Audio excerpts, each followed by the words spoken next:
ပြီးခဲ့တဲ့ရာစုနှစ်တစ်ခုလုံးမှာကျွန်တော်တို့ဟာကဘာကြီးကိုပလတ်စတစ်တွေနဲ့ဖုံးလွှမ်းပစ်ခဲ့ပါတယ်ပလတ်စတစ်ဆိုတာဆွေးမြေ့ဖို့နှစ်ထောင်ပေါင်းများစွာကြာနိုင်တဲ့ပစ္စည်းတစ်ခုပါလန်လဲအသုံးပြုခြင်းလုပ်ငန်းစဉ်တွေကရောရိုးရိုးသားသားပြောရရင်သိပ်ပြီးအလုံးမဖြစ်လာပါဘူးဒါပေမဲ့ကျွန်တော်တို့မျောလင်းချက်မဲနေချိန်မှာပဲတဘာဝတရားကြီးကအံ့ဟောစရာကောင်းတဲ့အရာတစ်ခုကိုလှုပ်ဆောင်နေတာပါအဲ့ဒါကတော့စင်ကဲပြောင်းလဲနေတာပါပဲ2016ခုနှစ်ကိုပြန်ကြည့်လိုက်ရအောင်ဂျပန်နိုင်ငံကသိပ္ပံပညာရှင်အဖွဲ့တစ်ခုကစွန့်ပစ်ပစ္စည်းတွေပြန်လဲအသုံးပြုတဲ့နေရာမှာထူးဆန်းတဲ့အရာတစ်ခုကိုတွေ့ရှိခဲ့ပါတယ်အဲ့ဒါက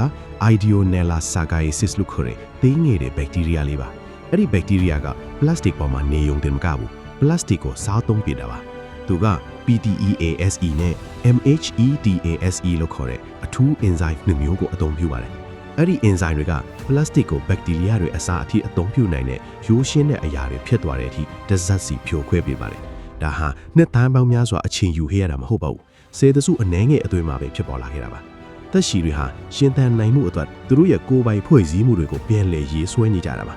အခုအခါမှာတော့သိပ္ပံပညာရှင်တွေကဒီ enzyme တွေကိုပိုမိုအားကောင်းလာအောင်ပိုမိုမြန်လာအောင်ဆက်လုပ်ငန်းသုံး plastic စားသုံးတဲ့အရာတွေဖန်တီးနိုင်တော့အောင်စွမ်းအားကြီးလာအောင်ကြိုးစားနေကြပါတယ်ဒါပေမဲ့မေးစရာတစ်ခုရှိလာပါတယ်ကျွန်တော်တို့ကဒါကိုအယမ်းမြန်အောင်လုပ်လိုက်မယ်ဆိုရင်သူတို့ကတခြားဘာတွေကိုပါစတင်ဖျက်ဆီးပြနိုင်မလဲပြဿနာကိုကျွန်တော်တို့ဖန်တီးခဲ့တာပါဒါပေမဲ့တဘာဝတရားကြီးကပဲဒါကိုပြန်လဲရှင်းလင်းပြီးမယ်သူဖြစ်လာနိုင်ပါတယ်ဒါပေမဲ့တကယ်မေးခွန်းကတော့ကျွန်တော်တို့ဒါကိုထိန်းချုပ်နိုင်သေးရလား